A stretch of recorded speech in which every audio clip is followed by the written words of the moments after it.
Can I get ahead of Lewis and I promise I won't go 5 seconds? Fuck no. No, You got a penalty, dumbass. No, you can't.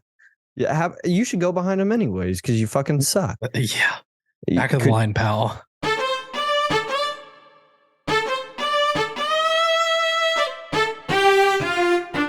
Cheers, everybody. Welcome back to Figuring Out the Formula. I'm Kyle. I'm here with Chandler and Patrick as always.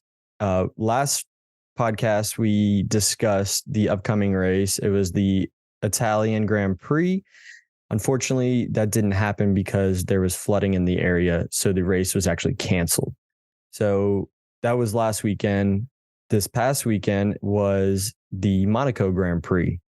That Grand Prix is hit or miss. It's either the most boring race on earth or it's pretty exciting at least one day of the weekend, which is normally Saturday, the qualifying day.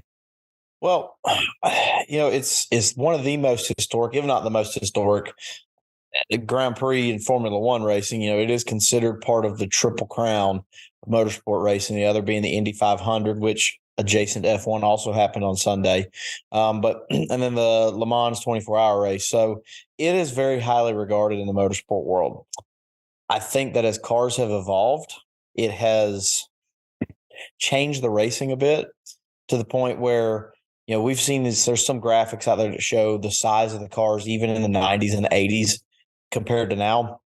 And it's just, the cars have gotten so big from a performance and a safety standpoint where it's, some people joke and call this the Monaco parade on Sunday on race day, because there's not that much overtaking, which we did see glimpses of at this race. We'll get into that, but really it's more about the pageantry behind it that kind of covers it up. So overall from this race, and not to spoil it, we're going to discuss the whole race.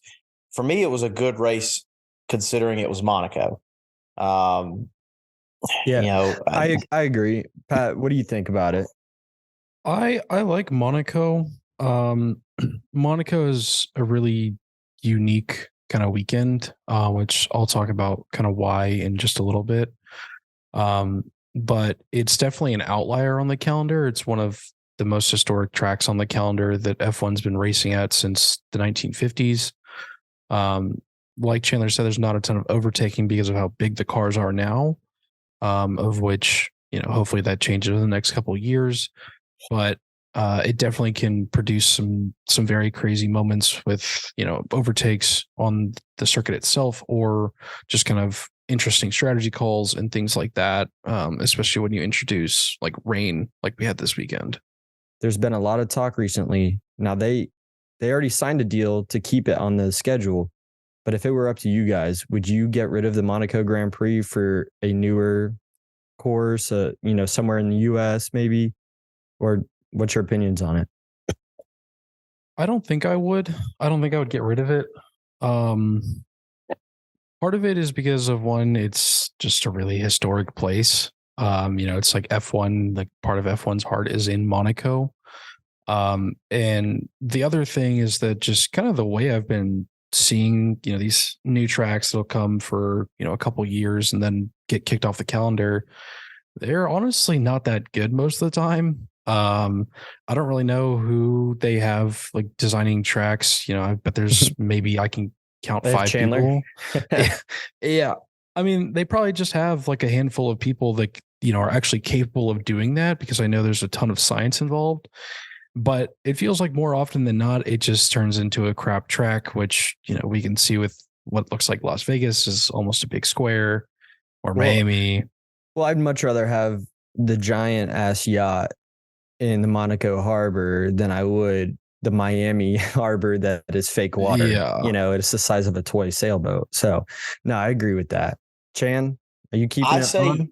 I say you keep it on a schedule, and it's a little bit kind of construed logic here, but honestly, the pinnacle of like to watch F1, like watching qualifying, because theoretically there should be no other cars in your way, and that is these drivers that are world-class drivers and world-class athletes pushing the limits of their car and see the narrowest of margins. We'll get into qualifying, but to me is like, again, Monaco has the pageantry, but Saturday might be one of the most fun qualifying sessions to watch because of the fine limits that they're pushing the car to. And I think that's really the true testament to the sport, even with the bigger cars, because again, they're running 10 seconds faster in qualifying than they are in the race. And so you're not worried about the log jams and stuff, but you get to see, like we talk about in F1 history books, they talk about like Ayrton Senna's perfect lap. And that comes at Monaco. And just to see how he's run that lap and how people try to run that lap at Monaco, that the circuit has not changed in years, is just, it's all inspiring to watch. Like that just gives you chills watching that. So that's why I would keep it, if nothing else for the race. Every now and then you're going to have some drama at the race, but that qualifying on Saturday for that hour of watching cars individually go out there, to me is like the true spectacle of it. One of my favorite things about this past race weekend in Monaco was the helmet cams. So this is the first year that every driver has the visor cam, and you see it's fast. Okay, they're going 100-something miles an hour in this very tight circuit.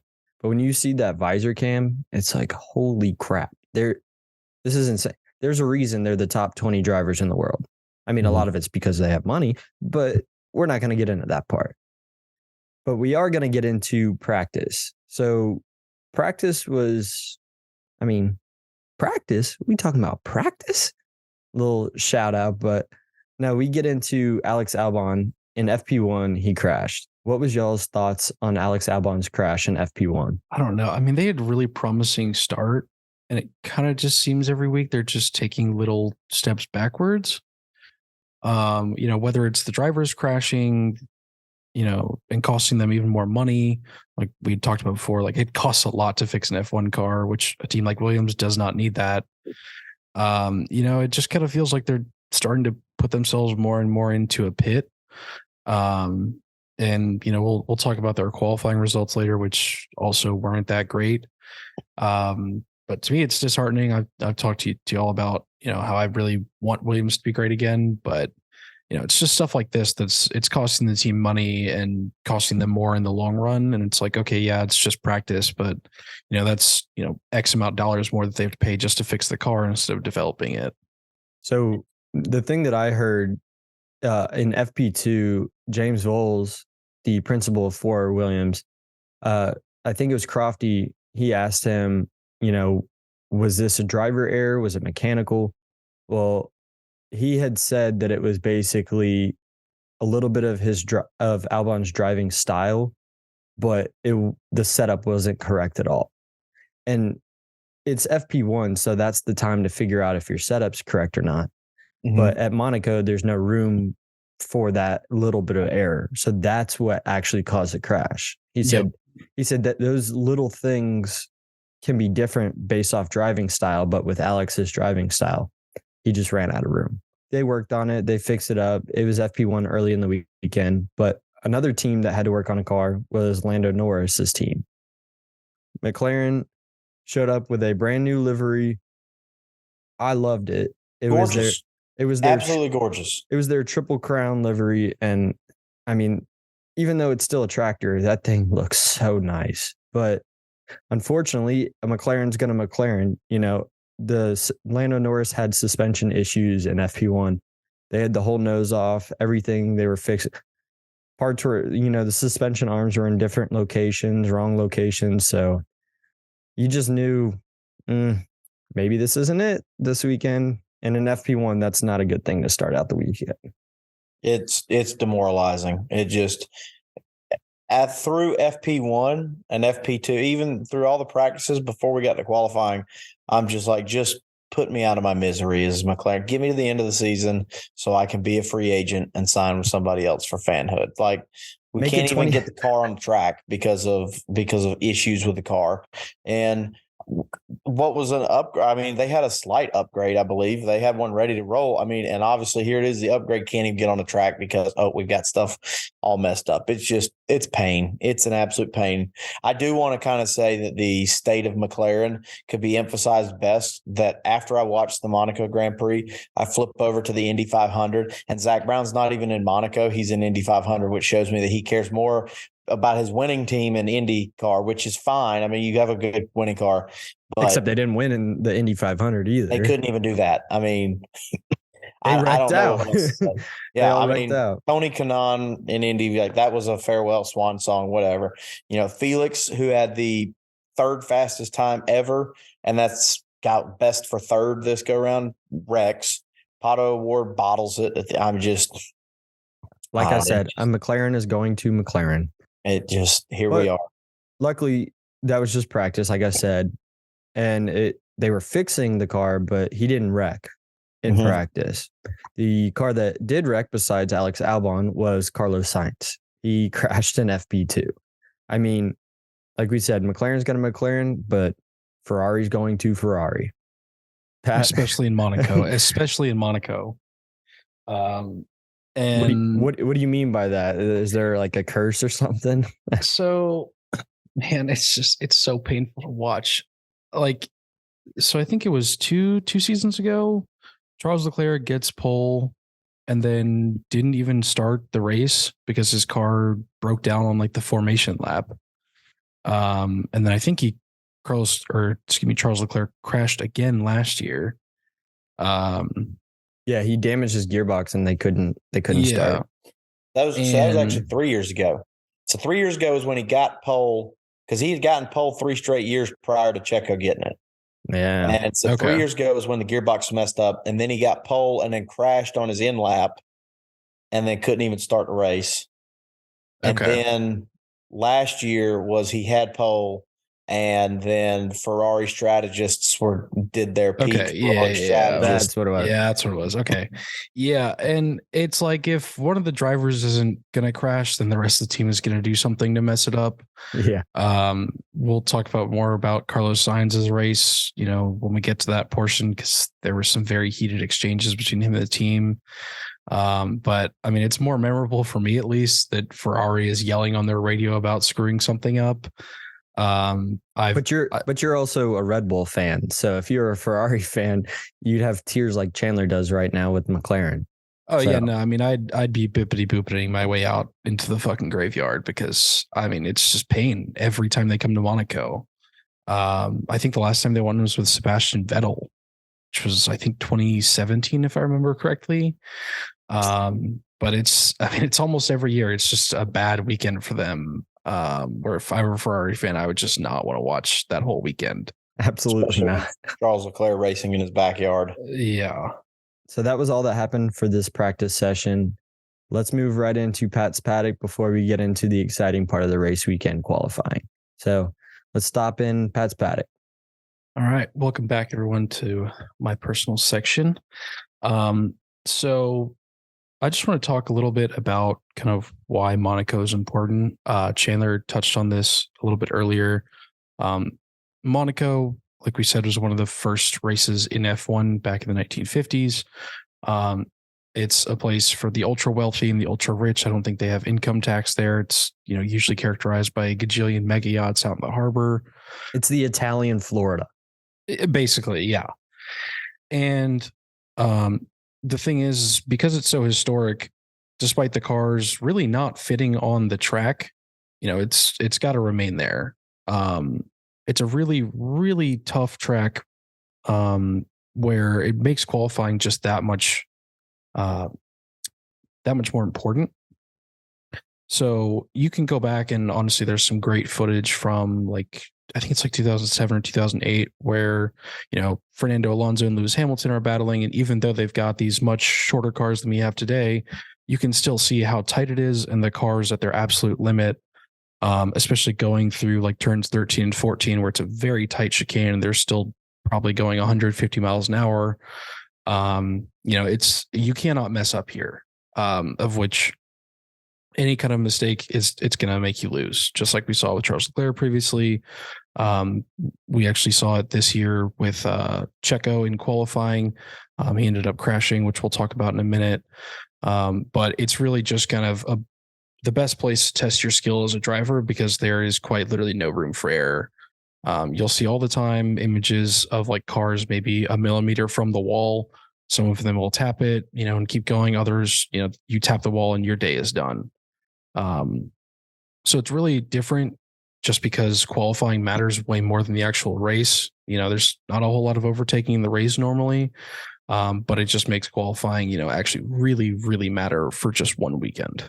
Let's move right into qualifying since we're already talking about it. In Q1, there's a lot of grip, except for one car, and it's Patrick's best friend, Checo.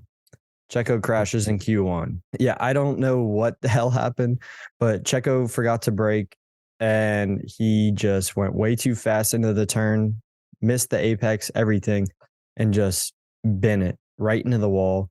Foam everywhere, car pieces everywhere, suspension, gearbox, all that stuff gone. Done. Throw it in the harbor. It's over with.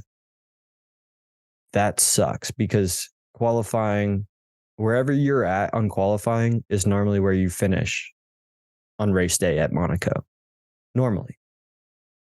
Now, we've seen in the past couple races, Max start, outside the top 10, and he, goes 22 places out of 20, even though there's only 20 cars, and he come back for a win. Well, you can't do that in Monaco. Not unless 19 cars ahead of you blow up. But the worst part of Checo crashing was that there was a sky crane operator who is in charge of picking up the damaged vehicle and taking it off the track. They just lift it over the fence and drop it on the other side in an area where there's like a runoff. The sky crane operator lifted it about 12 stories high. Well, the thing is, what gives the Red Bull so much speed is its floor. It's a secret. Most teams didn't know about it or didn't know the intricacies of it. Well, someone must have paid this sky crane operator because everybody got to look at that beast. And you can imagine, I've seen so many different angles of the floor of the Red Bull, and all these teams are going to be copying it now. I was about to say, that back in all the other 9 teams' factories, they are reverse engineering that to figure out how to build the floor like that. And the thing is, I know Pat's talked about him before, but Adrian Newey is the aero god. This dude came up with the design. Not just by himself, but he might have, for this floor. And just to have one crane operator lift up a car a little too high means 9 other teams get a sneak peek at it. Like you said, they can reverse engineer it or try to at least. Red Bull, because the season's not even halfway over. There's going to be a lot more upgrades to these floors here in the future. Yeah, I definitely think it'll be interesting to see how this plays out in, the next couple months. Because obviously, the other teams aren't going to get it overnight. But, it was actually pretty striking to me because you don't really see pictures of the floor of a car until it gets picked up by one of those cranes after a crash. And I had seen images of the Ferrari floor, and it's got some pretty intricate grooves and stuff like that on the front, but towards the back, there's actually like almost nothing.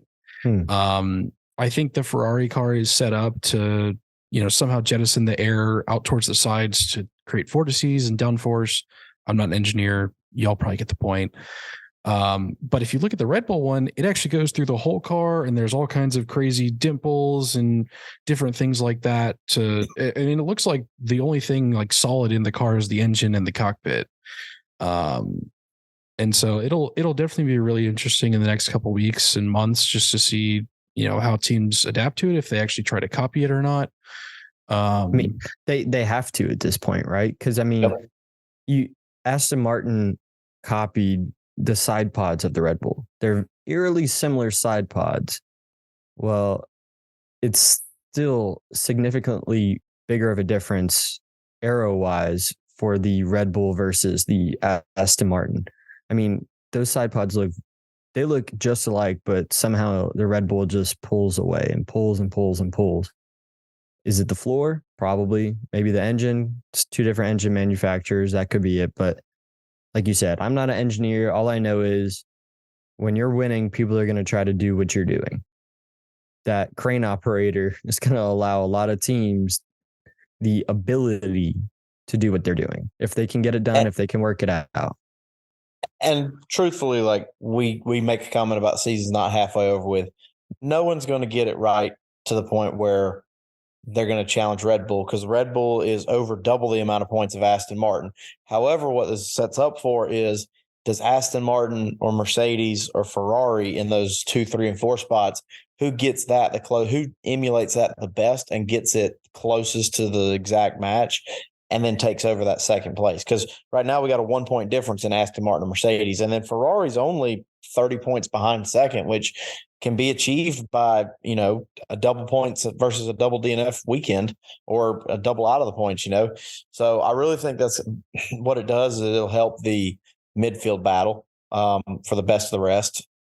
Well, the big thing is the difference between money of finishing second place in the constructors or third place is millions and millions of dollars, which absolutely you use for the future. You use to grow your company, your team, whatever it might be. That money's going somewhere. Red Bull, it goes to catering.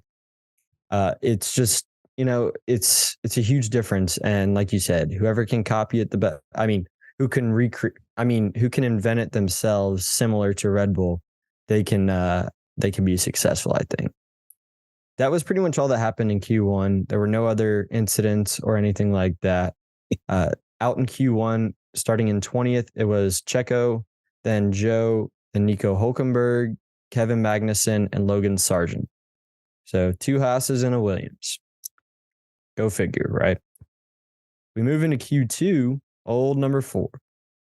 Lando Norris hits the wall. He barely clipped it going into, was it the swimming pool that he was going into? Going into the swimming pool, yep. He's going into the swimming pool. He clipped one of the walls and then broke the suspension arm and he couldn't turn. Clipped another wall and then they had to take it in the pits. So that's great, So what we spent all of FP1 trying to get correct the first time is now broken because of on the track. And my thing is, we were talking about, who was out in Q1. Well, the time difference between, I think it was 3rd and 18th was like maybe 2/10 of a second. Uh-huh. So it's insane here. It could have been anybody's qualifying. Well, Lando, when he crashed, I want to say he was qualifying P14th. It's 13th or 14th. He was right near the cutoff. Yep.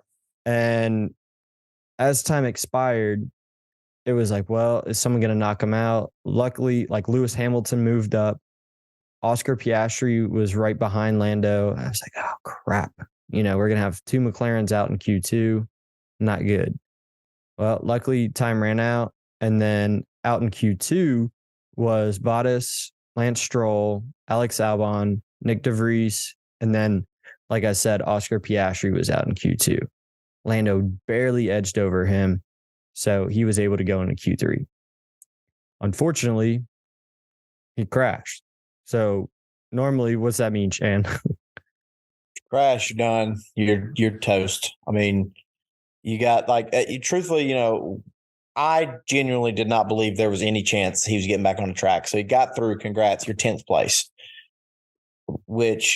And I'll say this, valiant effort. I mean, McLaren, props to the mechanics and the engineers for getting back, because make sure I got my math right here, but Q3 is 12 minutes. So I'm trying to think exactly when it was closer towards the end of qualifying. They were on their last, so maybe 10 minutes had gone by. So they had 2 minutes remaining in Q2 around there. Yeah. So, and then he got back out on the track with just over 6.5 minutes left. So you're thinking 5.5 minutes plus 2.5 minutes in Q2 plus about 5 minutes in between. Just call it 5 minutes. I mean, to be back out on the track in 12 minutes of something you just broke is remarkable. He didn't just break something. No, it wasn't just like something fell off and we got to replace it. Like he we damaged 4 parts. Yeah, he hit 2 fucking walls. His wheel was dangling.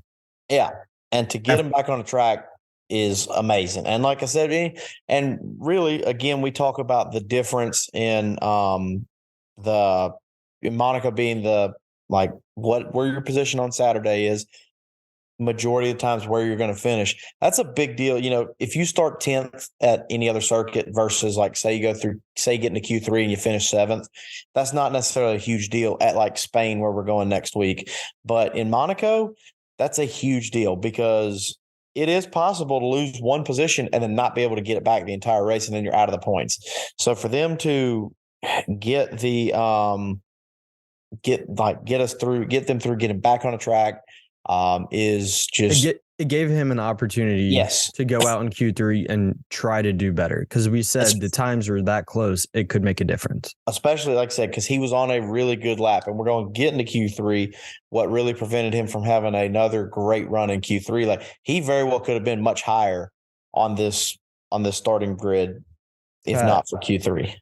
Pat, me and Chan, we were this close to throwing our phones at the TV when this happened.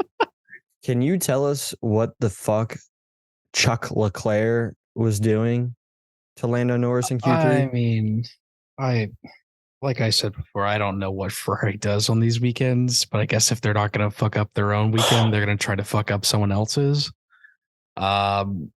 The short of it is just that Charles Leclerc just completely blocks Lando Norris, and Lando Norris has to abort his lap, and well, that was a wrap. Yeah, I mean, it really sucks, especially when it's another team messing you up. Charles ended up getting like a 3-place graded penalty, I think. Yes, but Lando had looked really promising to me, to where he could have gotten up to 6th or 5th or something. 7th. So to give you a time difference between 10th and 7th.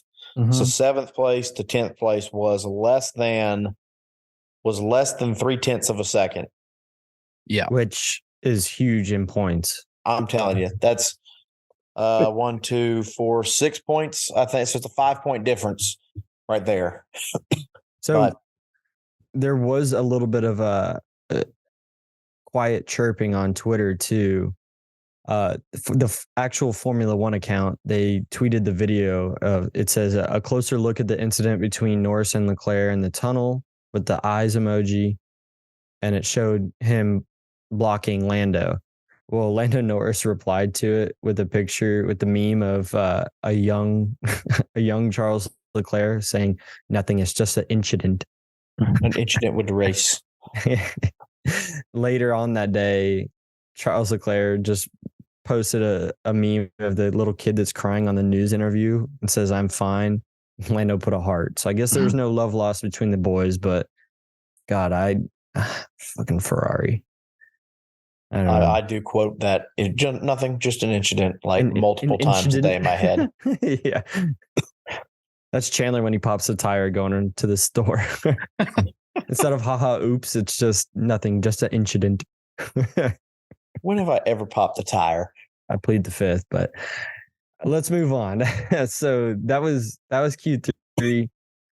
Starting on the pole was Max. Fernando Alonso was second, and Charles Leclerc was third. But like you said, he had a 3-place grid penalty. That battle between Max and Fernando, though, for the pole was freaking crazy. I mean, I'm surprised one, if not both of them, did not crash. Oh, I know. And how does Max find 0.3 of a second in the third sector is just wild. Yeah, so after sector 1, Max is down, I think, a little over 0.2. And you could see like the Aston Martin garage celebrating, and Crofty's like, well, looks like Max's day is done. And then I guess Max decided to do the whole, okay, well, I'll just drive faster. And about halfway through sector 2, when he starts coming towards the swimming pool, I guess he just decides to just full send it. He ends up kissing the wall coming around, I think it's turn 15, right after the swimming pool, and somehow managed to stay out of the barriers, of which personally I think from common memory he hit the barriers and then kept going. Like he barely. That's what I'm saying. I mean, like going like head on into it. Oh yeah. Because we've seen time and again right after the swimming pool where drivers can't get their wheel back far enough left and they lose grip, and then they end up crashing straight into the wall there. And it's caused a ton of red flags before. I mean, it's basically the Wall of Champions 2.0. One of y'all said the wall of everyone. No, it's the Wall of Everyone. For those of you that don't know, the Wall of Champions is actually on the Canada track. It's a very similar situation, a really fast chicane towards the end of the track that pretty much all the best drivers have crashed there at some point or the other before. It's the same thing in Monaco, except for it's just everybody does it all the time. And Max kisses the wall. Don't know how he managed to keep control of his car going that fast, and then just barely beat out Fernando Alonso by, I want to say, like 800ths or something like that. Of which I mean, Fernando couldn't even be mad. It was just, I mean, the only words I have for it was a full send. I mean, that's the definition of it. What Max did, I mean, I guess you guys weren't watching the same race. There was an in-car view where it kind of looked like Paul Walker when he hit the NOS button on his steering wheel. I can't confirm if that was real or not, but that's my only guess. I mean, the motherfucker made up that much time in 2 turns. Yeah. You can't, that's not a thing. You can't just, I don't know if the Red Bull put a trampoline in the wall and said, okay, hit it right here. Maybe that's what happened. I have no idea, but you could see the look on the Aston Martin team in the garage, and they were like, yeah, they were all ecstatic. Then you would have thought someone like shot their puppy or something. It was a great qualifying effort. I mean, it was, Fernando Alonso had said after, during interviews in the press pen or whatever they call it, he said he left nothing out there. Like, he did as much as he could possibly do. He even admitted to taking too much risk. He said, there's no way we didn't crash. He said, and that's not what you want to do, because then you end up, in that case, you end up P5. You know? Yeah. So he said, we shouldn't have had that much competitiveness in qualifying. Like, we shouldn't have taken that much risk, but we did. And we still ended up losing out because they only ended up with second. But, well, that does it for qualifying. Like I said, it was crazy weekend, crazy Saturday. Sunday is normally the day, like Chandler said earlier, where the drivers just parade around. Once it starts, nothing happens. They ride around for however many, 70 laps or something. 78. And that's it. Where you start is where you finish, unless you have a crash on your own or attrition, that kind of thing. Well, this Sunday, the first lap was nothing but incidents. I mean, it was bumper to bumper. It looked like bumper cars out there. I haven't seen it this bad in Monaco, but it's like, what really can you do? It's already congested as hell. You know, drivers aren't going to want to give up their spots or anything like that.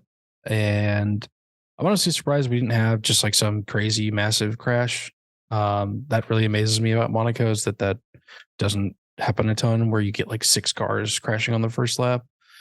But you know, I think that kind of set the tone for the rest of the race.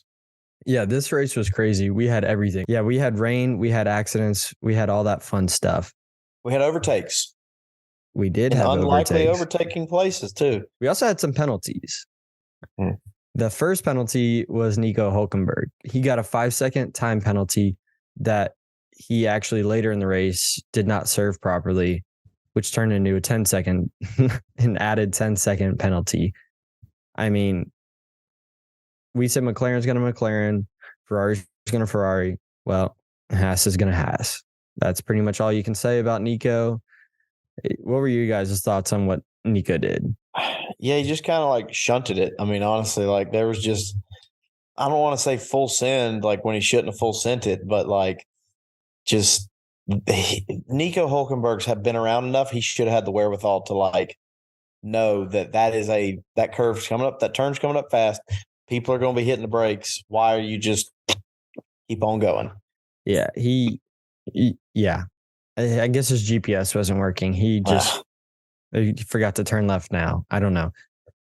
But we talk about penalties and all this stuff. On lap 12, Carlos Sainz actually rear ends Esteban Ocon. His end plate fell off when he rear-ended him. When his end plate fell off of his front wing, normally that's such a detriment to your race. Like, you have to go in and you have to change your front wing. It's normally an added 10 seconds to do all that to your pit stop. I think they said it's like a good front wing change is 12 seconds extra on top of your pit stop. So you change your tires and you change your front wing, except the jackman, the front jackman, is the one who is in charge of the pins for your front wing. Well, like he said, it's an added 12 seconds on a very good one, and it's Ferrari, so I wouldn't count on it.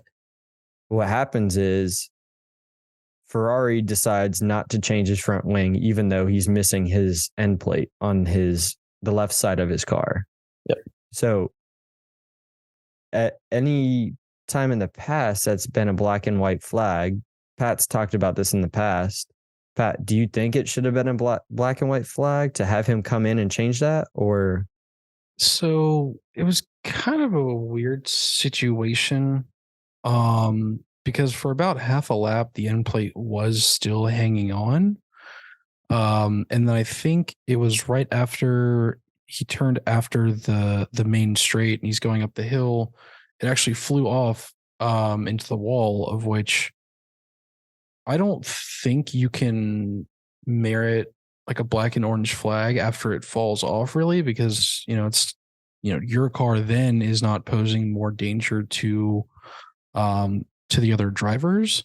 mm-hmm. If it was still hanging on, he's still going around and it's flapping away, then I definitely think a black and orange flag is warranted there. Well, what they were saying was that he would be black and white flag because it was missing a crucial part of the aero, which means it's unsafe. Not that the debris would come from his car, but that his car would not turn properly. It would be a detriment to his aero. Yeah, so which we've seen in the past, and what they were using an example is like Haas, like Kevin Magnussen in the black and orange flag battle. Even when it had fallen off at one of the races, it's like the FIA wasn't satisfied with like Haas's, like, because I think there was that little bit of time before they would throw it out where they were saying that like FIA could ask to say, hey, is your car still safe? Like, and prove to us your car is still safe, because Red Bull had this happen, and I think 2 years ago, and Red Bull provided documents saying, hey, that if this end plate falls off, we can still run a race safely and not. And another factor they consider is like, if you're going to just get lapped 7 times in the rest of the race, like, then bring it in and get something new. Red Bull was able to provide the technical documents saying we have the proof saying this is going to be fine. So Haas could not provide those technical documents. So in that little bit of time, I believe that was sent over to the FIA, and the FIA was apparently satisfied with it, which obviously, looking at the result of the race, it didn't affect him all that much. But it's still, it would have been nice to see some consistency on this from the FIA. Which you're never going to get from the FIA. Never. No. They're the most inconsistent body of all time. I mean, my thing is, I don't know how real this is, but if it's like anything else in the game, if you play the F1 game, 2023, 2022, it doesn't matter. Turn damage on and clip the wall a little bit. Tell me you can turn that vehicle. Yeah, it's Xbox. Yeah, it's PC, or God forbid you listeners have a PlayStation, unfortunately. It's so incredibly difficult to do. So in real life, you're going to say it's not a detriment where the streets are that thin. Yeah, you're not going that fast, but you go back to the visor cam, you're hauling ass and you don't have a main component of your vehicle. There's no way he shouldn't have came in my opinion. I do want to back up though a little bit in terms of how did we get to this collision? And okay, we're going to the chicane right out of the tunnel, and his engineer comes over the radio and was like, "We need to push here." Well, Carlos decides to just send it. Like there was a gap that's half the size of the car's width. So the risk was not worth the reward. And it just kind of ironic of how they said, all right, we need to push. And then 2 seconds later, there he is running right into the back of Esteban and just running straight through the chicane. Which where he was shown. So we're talking about the black and orange flag didn't get shown for the place. He did get a black and white flag for like, that's kind of the universal of like, here's your warning type thing. Like, the track limits you get that, or cutting corners. Like, but the way he caused a collision with like just trying to full send it into a spot that wasn't there, it just it's kind of just stupid in my opinion. Like, what are we doing? It was a bad move. It was late. He, like you said, stood no chance of actually making a pass there. Maybe he was just trying to pull a Kimi Räikkönen and just hop out right there and go to the yacht right on the other side of the fence, drink a couple. I don't know. But dude, he stood nothing to gain and everything to lose there. I don't know. He is very lucky his day did not end right there. Or Esteban Ocon didn't. Yes. Do you know what I would love to see? Are F1 drivers actually getting into arguments? Oh, yeah. I get it. It's a gentleman's sport, but I mean, you hear cussing, you hear that kind of thing. You hear the beeps from Yuki, but you don't see anything else. Once they're out of the car, that's over with. You know, NASCAR, they'll push, they'll fight, they'll punch or two. I'm not saying that's what you need to do. It's not hockey. They'll right hook somebody. But do something, you know. Go on our podcast, you know, go on figuring out the formula and bitch a little bit about it. Just do something. It's, you know, it's nice to see when they have emotions, but Esteban Ocon, we'll get to it. He had a great day, but I would have loved to hear his point of view on Carlos Sainz. Can you imagine the unfiltered version of what his thoughts of that? That would be crazy. Yeah. I don't know. That was lap 12, though. We keep moving. Pat, I know you were talking about this a lot in our group message, the back markers. Around, you know, the first third of the race, the back markers, you know, I want to say from 13th all the way down to 19th, we're passing and passing and passing. They were passing each other, getting past, and then passing each other right back. It was nothing but fun. Yeah, I mean, they were kind of just, I don't know. It's like, are you just trying to have a mid-off? Like, if you're going to pass, then like, go, bro. And then it's like, oh, no, after you. No, after you. No, please. No, I insist, after you. And it's like, Jesus Christ, dude, someone just make a pass and make it stick. And that, you know, I guess filled up the kind of boring, you know, middle 20% of the race. But that, I mean, I was sitting at a bar watching, and I was already hating my life because I had to watch it on F1 TV, of which their commentators suck compared to Crofty and Martin Brundle. Who is it? Do you know? I don't even remember their names, but I remember when we tried to rewatch the race in Canada last year, we had to use F1 TV and it was trash. And there's no option to listen to Crofty and Martin Brundle. Oh, no. So I was already getting frustrated with that, and then just watching these same, you know, handful of back markers all just going past each other, and then trying to get out the way for, you know, getting lapped, and then nope, now I'm going to pass you too. I mean, it was pretty frustrating to watch, and then, you know, you're tripping, bro, because Monaco, you never see passes. I thought it was awesome. Granted, they're racing for shits and gigs because there's no points back there, but to see actual passing being done, like Lance Stroll had a couple really nice passes, or who is it? Someone was passing Logan Sargent. That was past Logan Sargent. Yeah, it was a twofer. Logan got passed by 3 people in a row, which sucks for Logan, but it was cool to see a twofer in Monaco. That doesn't happen. Yeah, and it was on the hairpin. I don't remember what exactly that specific turn is called, but the hairpin where it's like they were sending it on the inside of that, which is just wild. Like, you don't see that often. You didn't see that often whenever the cars were a stick of gum. Like, yeah, no, it was cool, but that was short-lived. We saw a little bit after. We talked about Carlos Sainz rear-ending Esteban Ocon. Well, on lap 36, Checo rear-ends Kevin Magnussen. I mean, there's not a whole lot to say. I don't know yet again if he lost focus or what. Maybe Checo's going through some baby mama drama. I have no idea. But, dude, you have a chance to be a world champion and you're messing it up. Not anymore. He doesn't. He still does. Anything can happen. I mean, literally, I don't Max could know. have a technical issue and retire from a race, and he's right in it. So anything's possible, but not if you are driving sloppy. If you want to be a world champion, like me, Chandler, and Patrick in the game, you have to stay focused. That's a big thing. That's my advice to Checo if you're listening. Yeah, I don't quite know what he was doing this weekend. I don't know if there was, for some reason, some extra pressure on him, or, during the race, like if, people were in his ear telling him to push up and everything, and it's like, come on, like it's Monaco, we're really not going to be doing a ton of overtaking. But the two main points on the track, for those of you that haven't really watched in Monaco before, the two main points for overtaking are turn 10, when they come right out of the tunnel and hit the chicane, which it's notorious for people dive bombing and crashing there. It happens probably once every race. Or like turn 17 right before they start to come back towards the pit straight. And I think both Checo and Carlos Sainz just had their heads in their asses, to be quite frank. It's a weekend where you're just supposed to bring it home, really.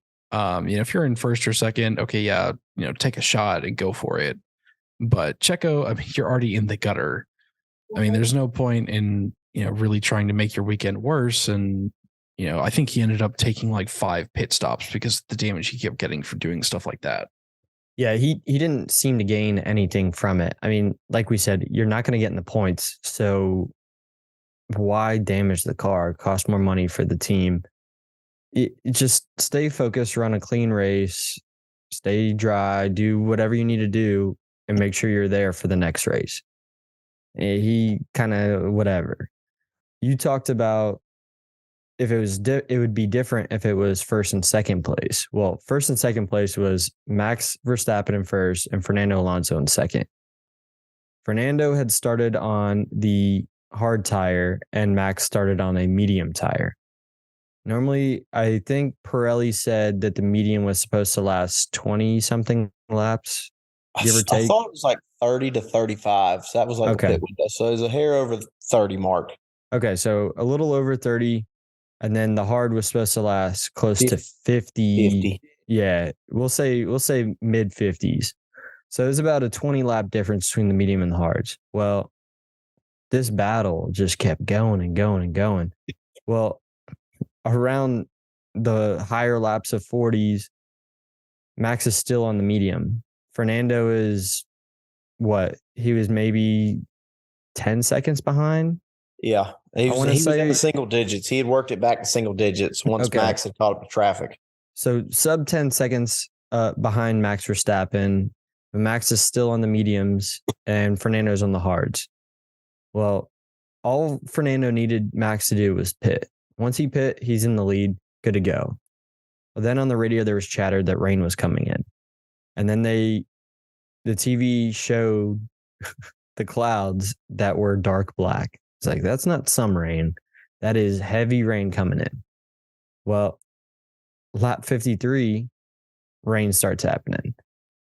Now you get into the question, do we need intermediates? Do we need full wets? Do we stay on slicks?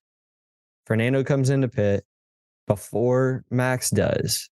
Max kept going on his mediums. And we're all expecting Fernando Alonso to put on intermediate tires. It's raining in certain parts of the track. Certain other parts of the track are dry. When Fernando Alonso puts on new slicks, I about screamed. Yeah. What the fuck are you thinking, AMR? He has an opportunity to pass Max Verstappen for a win. Because once you get there in Monaco, unless you crash, you're staying there. He put on new slicks. The next lap, Max Verstappen put on intermediates. And then Fernando Alonso pitted again for intermediates. So they're in the same running order, Max first, Fernando second. And now it's it's up to 25, 30-second difference between the two instead of sub 10. Did that shit piss you off as much as it did me? Probably not Pat. No, it probably didn't it pissed me off. It pissed me off. It took about 5 seconds because like the logic that like Ted was down there is like in the pit lane and was like, it's not raining here in the pit lane. And if it's not raining across the entire track, then this is probably a smart move. But then you get out, and by the time he gets to like the top of the hill at turn 3, you realize, oh shit, it's raining at like 90% of the track. Bro, so it's like, how do we not have like better rate? Like the literally like during the broadcast, Crofty, instead of saying like, well, what's the forecast looking like? Crofty was like, I want to see the pit wall TVs that have the radar coming in. So they were showing like the Red Bull ones. They all have the same radar technology. So I think it was a gamble that they were expecting it not to hit the track, except it hit certain parts. Well, those certain parts were the slow corners where the water was standing still, which every single car that was running on slicks, even the ones that changed into intermediates, were slipping and sliding all over the place at low speeds. We saw some full wets have to get brought out too. Like they didn't have to, and they still didn't do the job for some cars like Kevin Magnussen. But either way, to go on new slicks, I would have rather him had his old slicks and not have pitted the first time and wait to pit for the intermediates than to pit for slicks and then pit for intermediates the next lap. I told my brother, I was like, they wasted their time at this race. They had an opportunity to win this race. It could be the only one of the season that they have an opportunity to win. Probably not, but it could be. This would have been a historic one to win, and they didn't do it. It kind of sucks, but the rain led to a lot of other good things. The announcer's jinx that Crofty put on it was like, we've never had a race where no one's DNF'd at Monaco, or not never, but like not in the last time, when we still are on lap 57 out of 78 and do not have a driver retired yet. And then they cut to Stroll getting out of the car, like on the track. And it's like, well, we spoke too soon. There's Lance walking back to the garage. Well, he said that, and on the sidebar of the TV, it showed all the drivers, and it showed Lance Stroll said out, and it had been like that for like 5 minutes. Lance Stroll was out of the car, getting into his Cadillac to go home. You know what I mean? Like, keep up, Crofty. Come on, old man. It was funny though, because there was one meme, because obviously he hit the wall. And his front wing came off, but it got stuck underneath the car. And so it was really like his tires ran up on the front wing. And so it was kind of like a sled rail. It was like a snowmobile. Yeah, that's what I was thinking of, snowmobile. And so, of course, one of the memes, and so, of course, he really like was trying to turn and his car was going the other way into other walls. And someone put the video on Twitter and was like, oh, fun. Lance Stroll gets to see how I drive in Monaco in the rain on the F1 game. Yeah. Normally you pay extra for that one, Cotton. But AMR, man, they had a chance to win the race. They didn't. They had a chance to have Lance Stroll just race cleanly. He made some great passes. He had a decent strategy. And you said he hit the wall. It wasn't as bad as Kevin Magnussen. Gunther Steiner, I don't know if he was taking a piss or something when the rain started, but they left him out. They left him out on slicks for how many laps? It was a lot. I don't even remember how many. It was at least 10 laps that they left him out while it was raining. And he didn't stand a chance. On his way into the pit lane to get his full wet tires, he crashed. Mm-hmm. Literally, the turn into pit lane, he crashed. Haas is going to Haas. Yeah, it's pretty pathetic, especially when you look at the board on the side of the screen. It's just enters. And all of a sudden, there's one random car that's not doing the same thing everyone else is.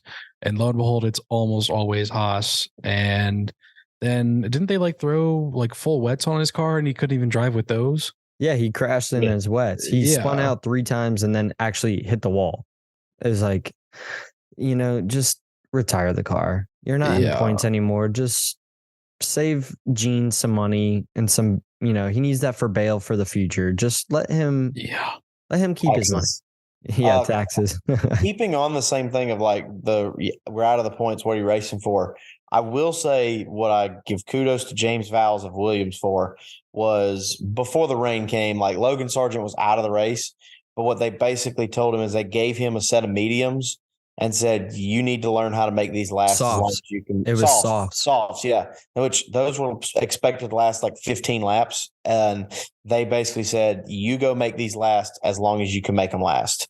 Like that was his objective. And he made it last like 25 laps. I mean, he's learning stuff. I mean, I give it to the kid. Like James Vowles, at least he's not sitting there trying to like, all right, if we really push, we can make 19th. Like, if you know your race is shot, like go give the kid some learning experience in F1. So I'll give James Vowles the props on that. Like, instead of just leaving him out to dry and just having him parade around on his own.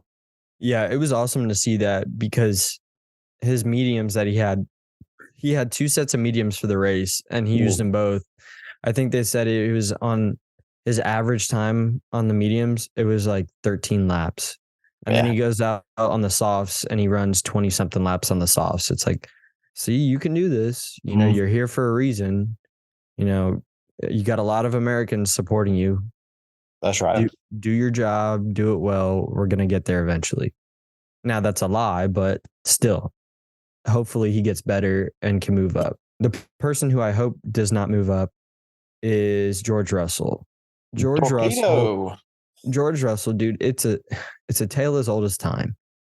I'll give him the benefit of the doubt this occasion, but he pulled into a runoff. Well, he slid into a runoff during the rain, and you don't have spotters like you do in NASCAR, but you still have mirrors that you can use.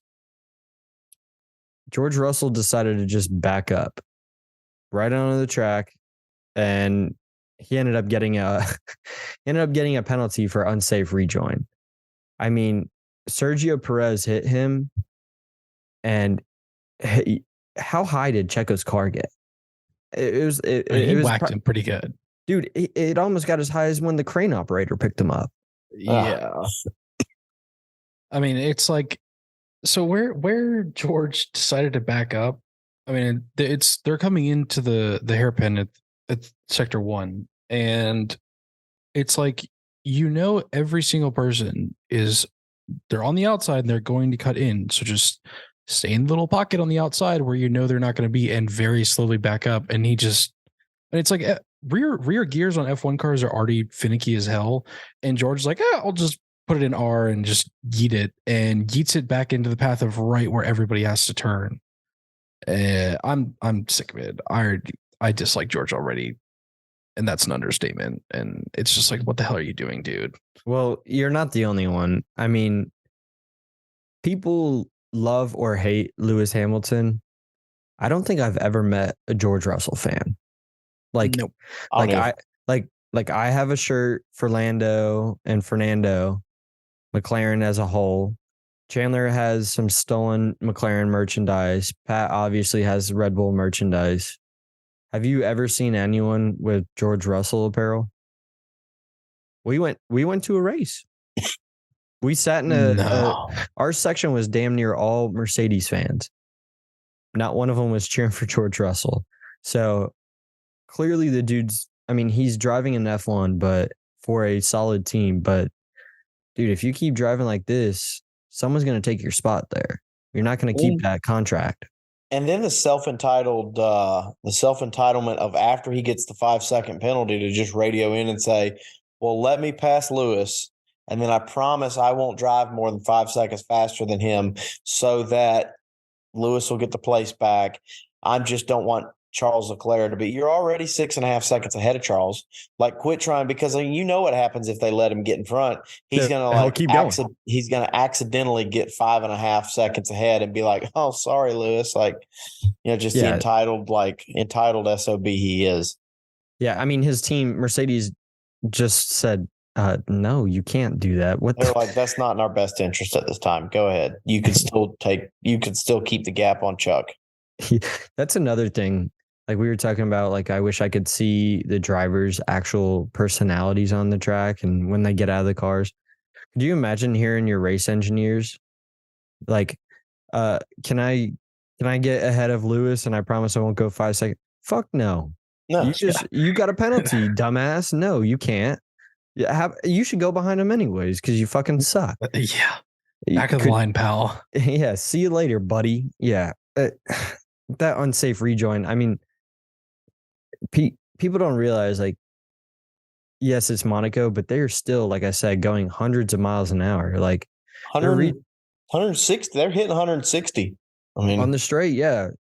It's so incredibly dangerous to just pull out in the rain like that is fucking insane. I mean, someone actually could have got hurt. Luckily, these cars are very safe, but Checo shot up. These cars don't have tethers like they do in IndyCar. So if a wheel came off, the crowd is right there. There's marshals right there. Shit like that, because you wanted to be a dumbass and what'd you say? Just hit the R and just yeet it. Yeah, that's insane to me. But that was mostly it with the race. I mean, there was a lot to go on. I thought it was a good race. We jumped back into this conversation. Last year it rained in Monaco. This year it rained 2/3 of the way through the race. This race was one of the best Monaco races I've seen. The whole race weekend, practice was boring, qualifying was awesome, and the race was great. Do you guys still think that you should keep this on the schedule, especially after this race, or do you think that it's over with? This past weekend was a fluke. What do you think? I say you keep it. Again, for the reason I say is, I mean, if nothing else, the qualifying gets better and better every year. Yeah, no, I agree. I'm sure Esteban Ocon's saying the same thing, right, Pat? I mean, I would keep the race. Alpine, they had a good weekend. I think Jeremy Clarkson owes everybody on the Alpine team a beer, per his Twitter wager. Gasly could have had P4 too. They could have had a P3 and P4. But they like double stacked and his race was done after that. Yeah. But what actually happened was his teammate Ocon finished third. Yep. Esty Besties on the podium, baby. And it was cool to see him be so excited after the race was over. That's right. You see the same Red Bull drivers, you see the same Ferrari. Aston Martin at the beginning of the season was crazy excited. They kind of died down a little bit with their excitement because they're expecting it now. But to see the Alpine team celebrating and loving up on Ocon, that was cool. That was cool to see because that was his third podium, I believe, in his career. Getting on the podium is so incredibly difficult. To see that was awesome. Yeah, so he finished third. So in second place, you had Fernando Alonso. Due to that AMR fuck up with the tire situation, it finished second. And then Max Verstappen and Fernando Alonso's left foot finished first. I say that because on the podium celebration, Fernando put his big toe up on the first place podium. It's about sending a message. It is. He's going to get there eventually, but that was pretty much it for the Monaco Grand Prix. I thought it was a great race for Monaco, especially. I'd probably give it like an 8 out of 10 overall. I really do wish that Aston Martin had, not messed up. Like I wouldn't have minded if they won. But I enjoyed it way more than I normally do. Hopefully in the next couple of years, once we hopefully get shorter cars, it'll be, back at its best, but definitely hope it's here to stay. Yeah, absolutely. Yeah. I mean, we can go to some of these tracks that even though they're great tracks, I mean, you still have like, minute to minute and a half, like length gaps between first and third.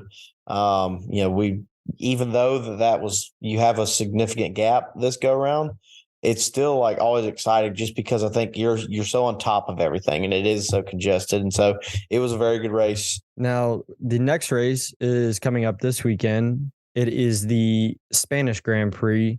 It is June 2nd through the 4th. The qualifying is going to be at 10 o'clock Eastern time on Saturday. On Sunday, the race is at 9 a.m. We made predictions for the Italian Grand Prix. We all got it right or wrong, depending on how you look at it. Who is going to win the Spanish Grand Prix? Chan, who's your guess? Going to go with the home guy. I'm going to go El Plan. I'm going to say Fernando gets it done. Redemption this week from the bungle at Monaco. Okay. Pat? Max is going to win. Okay. Well, I disagree with both of you, kind of. I think Fernando doesn't have the speed. I think he might get another podium. If it were up to me, I think I would say Fernando would get 4th. Overall, his finishes this year, he's finished 3rd, and basic average position was 3rd. But I think he'll finish 4th, and I think Max Verstappen is going to finish 2nd to Checo Perez. Okay. Checo got a lot of shit this weekend for his driving, including from us today. But I believe that Checo's going to get it done. I don't know if he's going to get pole during qualifying, but he's going to win the race. So wait, who do you think comes in 3rd? I said Checo, Max. I think Lewis Hamilton. Okay. I think Lewis gets 3rd because they got new side pods. We'll talk about that. We'll talk about that next episode. Don't forget to like, comment, and subscribe at Figuring Out the Formula. Thanks. Cheers.